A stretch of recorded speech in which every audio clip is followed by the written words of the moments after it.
Okay, guys. Hey, hopefully you can hear me now. Let me know if you're able to hear me. I know the audio wasn't working last time. Yeah, it looks like we're good. Hey guys, so we're just gonna do a quick Q&A basically, and I'll try to also respond to some of your questions and as best I can. So this will be pretty fun, hopefully, using a new, really just testing out this new software I'm using. So I'm streaming live right now on Instagram as well as YouTube, and yeah, hopefully everything looks and sounds pretty good. Go ahead and drop any questions that you have for me into that chat box. We'll get going as I try to figure out how to work this stuff. I'm gonna try to have the chat over here so I can read it as I go. How's everybody doing? Where do you guys feel that you're at on a scale of like 1 to 10? 10 being I'm really good at Spanish and 1 being, yeah, kind of. 1 to 10, where do you think you're at? Difference between ahora and ya? Really no difference, to be honest. Just some people will say ahora, and ya is more like already. Um, and it can be a bit more expressive. Sorry, my head was all over the place. I couldn't think properly there. Yeah, I'll try and explain Baya in a second. Ir en estar, yeah. Okay, so I'm just checking out everybody's level here. A couple that are pretty high, 7.5, 9, maybe your native speakers. A couple of some ones, twos, threes. Cool. Baya. Hopefully you guys can see this okay. I'll try and adjust it and make this look better in a little bit, but Baya is the subjunctive of ir. Okay. If you don't really know what the subjunctive is, I wouldn't worry too much about it. Ba is like what we normally say to say that he, she, or it is going, but when you use baya, it's in the subjunctive, and you just really have to learn what phrases do and do not trigger the use of the subjunctive in Spanish. I know that doesn't like it's not might not be the answer you want, but just so that you're able to recognize it. That's why one of the phrases that will trigger like the subjunctive is when you say gay followed by something like a suggestion or something like that. So when you hear que te vaya bien, it's meaning, uh, you know, may it go well for you, or I hope it goes well for you, or something like that. And you use the subjunctive because it just happens to be one of those phrases that trigger the subjunctive. Same thing if you were to say, I hope that he or she goes, that's another phrase that triggers a subjunctive. So it's vaya. You wouldn't say espero que va, it would be espero que vaya. Uh, and Steven, if you can give us like what exactly for ir and estar, what kind of tips are you looking for exactly? Just general use of it, or did you have a specific question on that? I don't know if I have a favorite word to say in Espanol.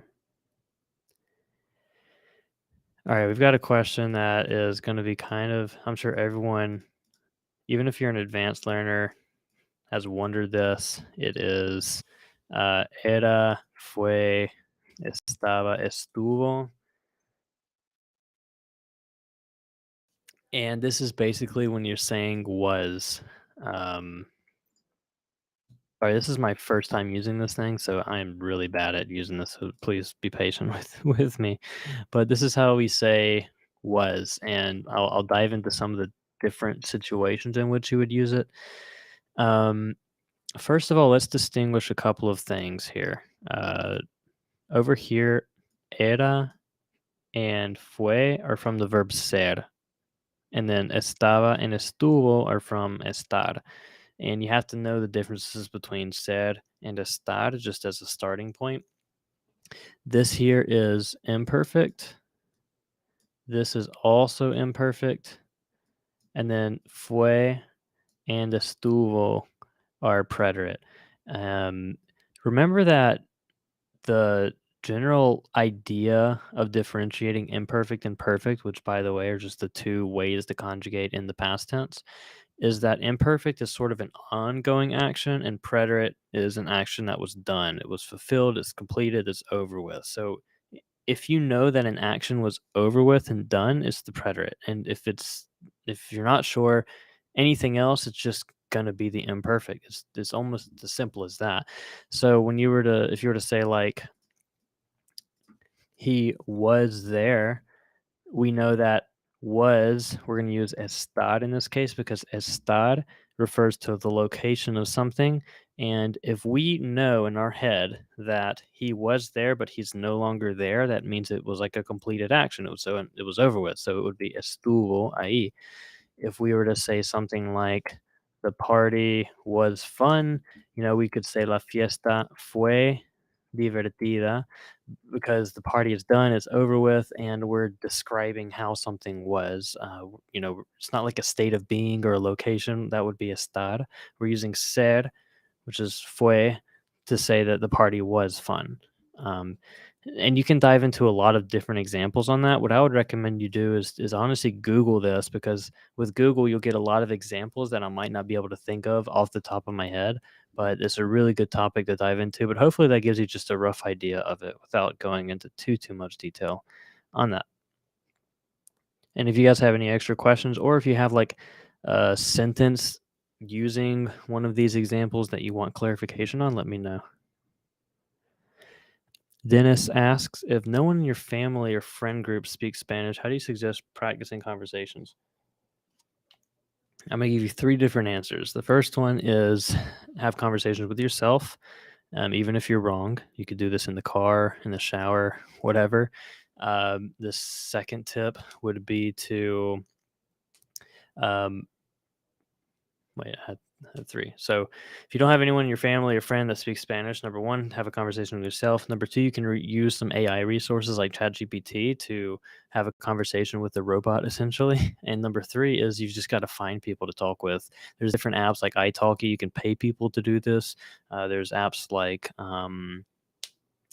Hello Talk and Tandem that'll connect you with native speakers to have conversations with. So that's my biggest tip is if you don't have anyone in your friend group or family, go out and find people. That's the whole point of learning a language in the first place is being able to meet people. So make sure you do that. But there's a lot of resources to just talk to yourself with online. You don't even have to talk to a real person. Best way to remember the distance between estar and ir, Stephen, is just estar is to be, like is, was, are, am, and Um, ir is to go.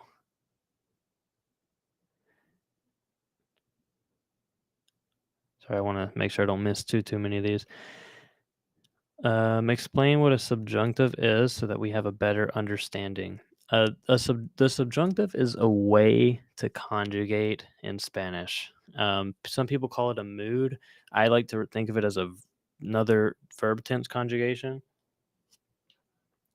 because it's for things that aren't technically real, and that doesn't make a whole lot of sense. But essentially, if you were to say something like, I want you to go, you going is technically a hypothetical. It's not real. It doesn't exist. So I would use the subjunctive to say you going. If I were to say, when this thing in the future happens, I would use the subjunctive for whatever verb I'm going to use there because technically what hasn't happened yet isn't real and it's in the future. Another thing is, you know, talking about hopes and desires because hopes and desires aren't technically real yet, and that triggers a subjunctive. While that's the subjunctive conceptually, what I always recommend doing is just looking up the phrases and the types of things you say that will trigger the use of the subjunctive. And that's honestly the best way to do it.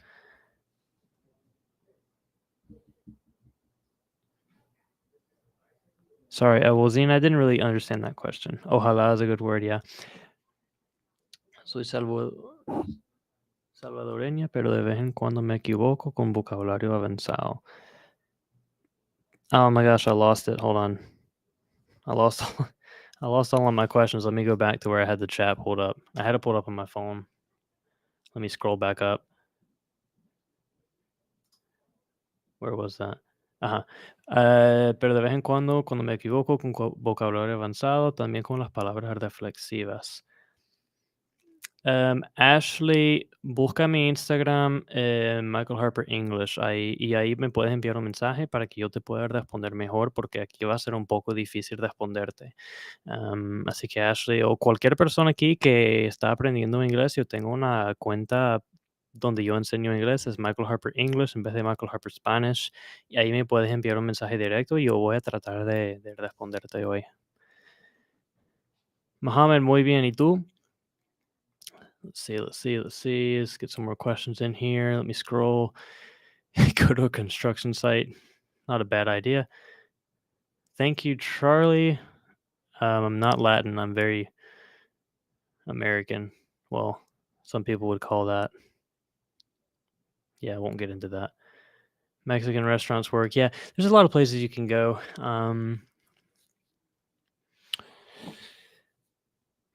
I'm sorry, guys. I'm just scrolling through all that. Thanks, Dean. I'm glad that the sound is better. Trying to improve this stuff. I'm pretty advanced speaker, but prepositional phrases still trip me up. Any tips on remembering whether to use a, de, o, en? So for those three, a is to, like you're going to somewhere. I'm going to the park. I'm going to France. I'm going to your house. De is from. Like, where are you from? I am from Georgia. I'm coming from the park. I'm coming from your house. In is just on or even on top of. It could be inside of. And so for those three words, it's pretty much a direct translation, which is nice. Like if I want to say, "Where's my phone?" It's on the table. In la mesa. If you wanted to say it's in the house, in la casa. If I'm saying I'm going to the house, it's a la casa. If I'm saying I'm coming from the house, it's de la casa. I tried Tandem and only men reached out and were inappropriate. One asked me to send him money for rent. Very disappointing. Yeah, there's always going to be weird people on those things.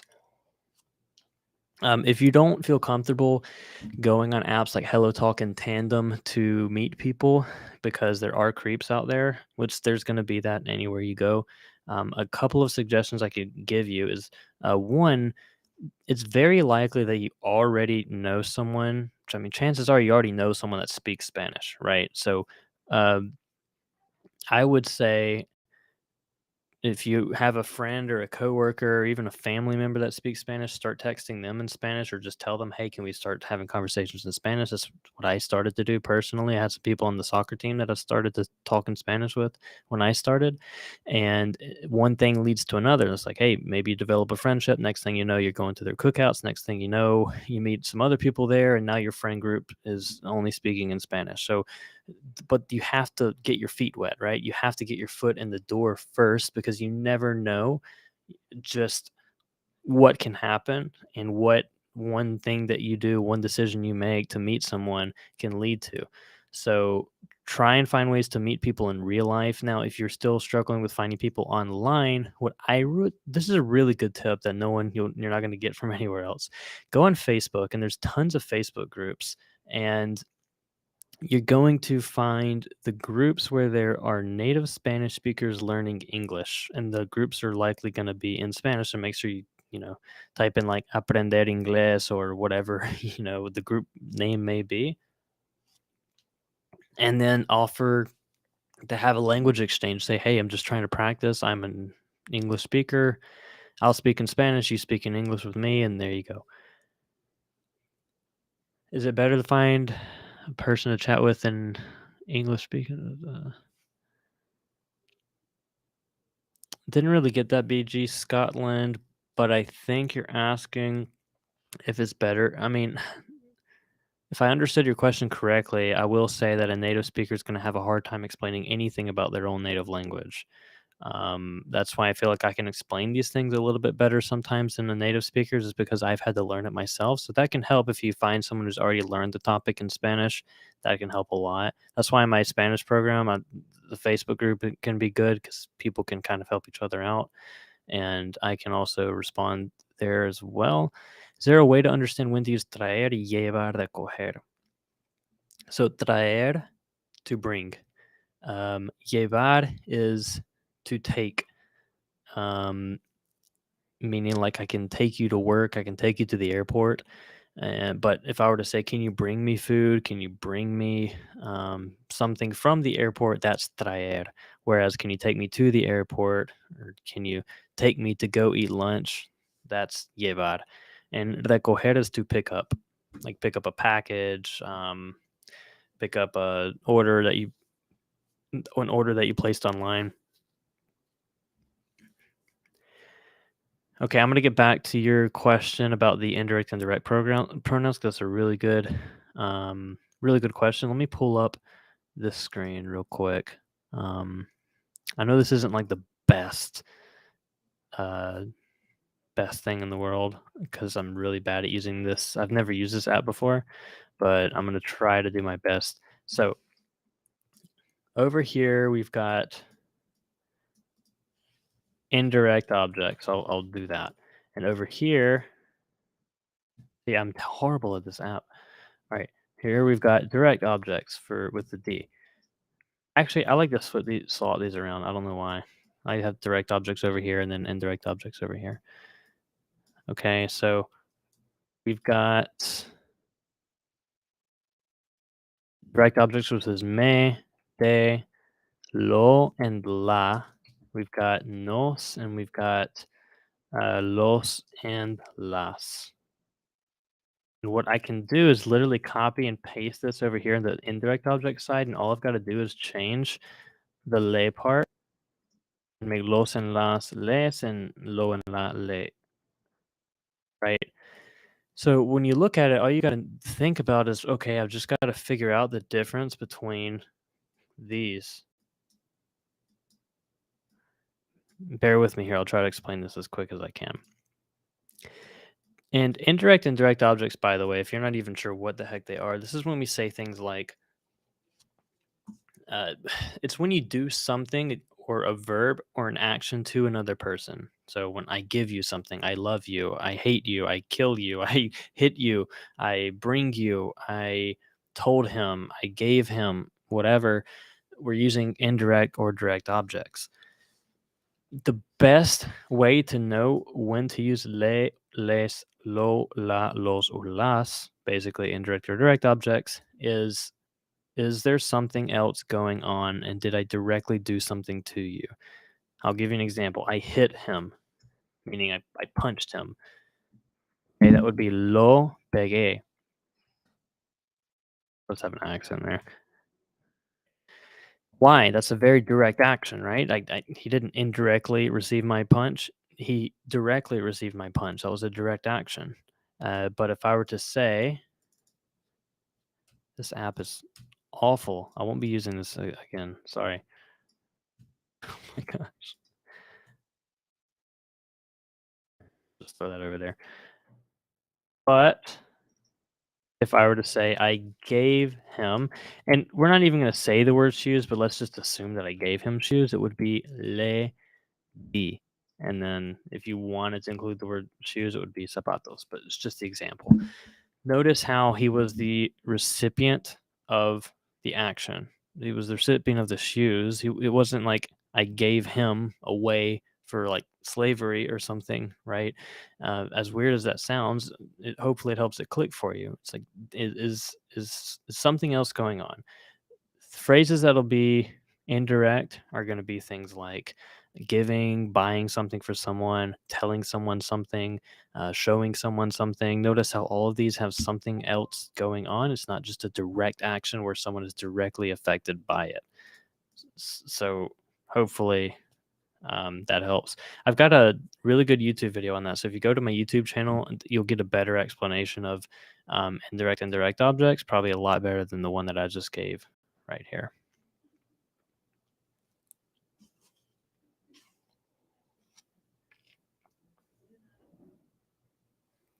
But hopefully that gives you a basic rundown of it. You meant llegar, recoger y traer. When and how to use them is confusing. Llegar is to arrive. Recoger again is to like pick up something, pick up a package, pick up something from your front porch. Traer is to bring. Algunas recomendaciones de podcasts. I really wish I could give better recommendations for podcasts. I just don't really have a lot. I have a podcast. It's called the Michael Harper Spanish Podcast, where I just give some tips on there. I'll be uploading more episodes soon, so you can start there. But as far as like other podcasts, I can't help you. Pimsleur is good. It's kind of a podcast style app that I like a lot, and a lot of people enjoy it as well. Hola, Sara. Sara Paredes. Any advanced class for native Spanish speakers? Not at the moment, but soon I will have one. My secret to learning Spanish was actually through dating. Yeah. Dating's a very fast way to learn, to be honest. Yep, that's a good example. Oh, Ashley, I totally misunderstood you. Sorry. I like this question. So, $1 million man, you sound like a native speaker, meaning most native speakers combine their words. How do you practice this? Uh, I think so. That was one of the main reasons why I was able to improve my accent is because I would take two words that were, you know, you got if a word ends in a vowel and the next word starts with a vowel, think about how that sound can be combined. Let me show you a visual of this. Let me go back to this horrible app I'm using. All right. And so if I give you an example, if I were to say como estás, no native speaker just says como estás. Instead they say como estás. Como estás.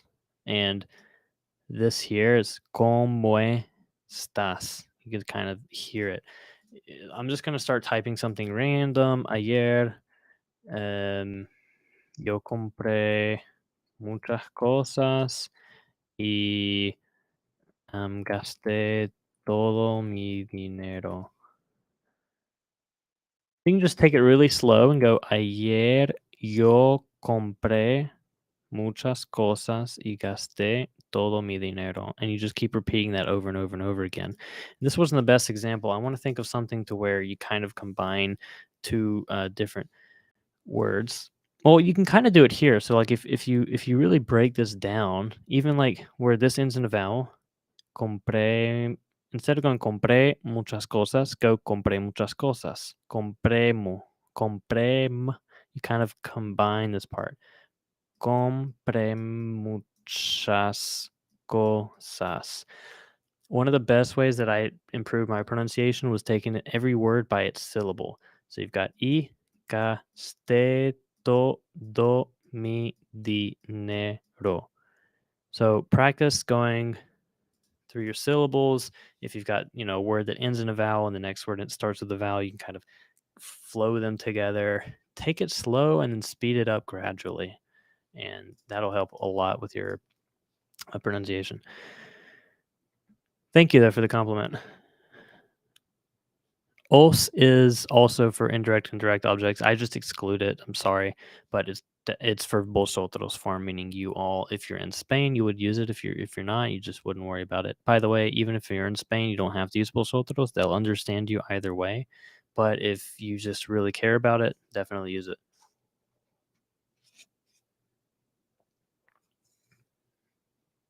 Yeah, BG Scotland. Don't confuse me, te, se, nos. Those are also what are used for reflexive verbs. So be mindful of that. There's a difference between indirect objects, direct objects, and reflexive verbs. Reflexive verbs are when you attach those things to a verb to represent something that you're doing to yourself. So if I were to say le di, that means I gave him. But if I were to say me di, now all of a sudden it's reflexive because I gave myself something, if that makes sense. Same thing. That's why a lot of reflexive verbs are things like I woke up or he woke up or he shaves or he is taking a bath. Things that you do to yourself, you have to make it reflexive. So guys, just give me some last minute questions and then I'm going to hop off in just a few minutes. I don't really focus a lot in my classes on vocabulary because that's just something that you need to pick up on your own because the vocabulary, depending on who your friends and family or group is that you talk to in Spanish, you're going to have different vocabulary than someone else. So you want to make sure that, if I teach you these slangs or these words, it might not help you at all if you end up going to a completely different part of the world that never uses those slangs. So just learn vocabulary that's useful to you in Spanish. Let me know your last minute questions, guys. This is a good test. I've got a really exciting thing coming up pretty soon within the next few weeks. Um, I'll be launching a new Michael Harper Spanish show, and it's going to have this format. It'll be streamed to Instagram, TikTok, and YouTube simultaneously. It'll involve my best tips and lessons for Spanish. It'll have parts where we only converse in Spanish, where we only talk in Spanish, so you can have some good listening practice. And then we'll break down what it was that I said in Spanish. So it'll have conversations, breakdowns, tips, and it'll have guest speakers. And at the end, we'll always do a live Q&A, kind of like what we just did here. So that'll be a new show that'll be coming out every week live, and the episodes will be recorded. So really excited for that. The other thing is, yeah, if you guys are wanting to know my method and what I did to, learn Spanish and become fluent within a year, I was able to do it, I'd say quicker than most. I just followed a slightly different methodology, and you want to be able to have real conversations within a few months. Go to the first link in my bio, and you can sign up for that now. It's 100% free. It's a free training. So it lasts about 30, 40 minutes, maybe even less. And it's super, super helpful. So yeah, first link in my bio, free training. You can sign up today for that. Hope to see you there. And I don't see any more questions, guys. So this is awesome to connect with you and kind of get a feel for how all of this stuff is working. Again, new show is coming soon. Be sure to check the first link in my bio if you want some real help and guidance and a clear roadmap for becoming fluent in Spanish as quickly as possible. See you guys in the next one. Bye.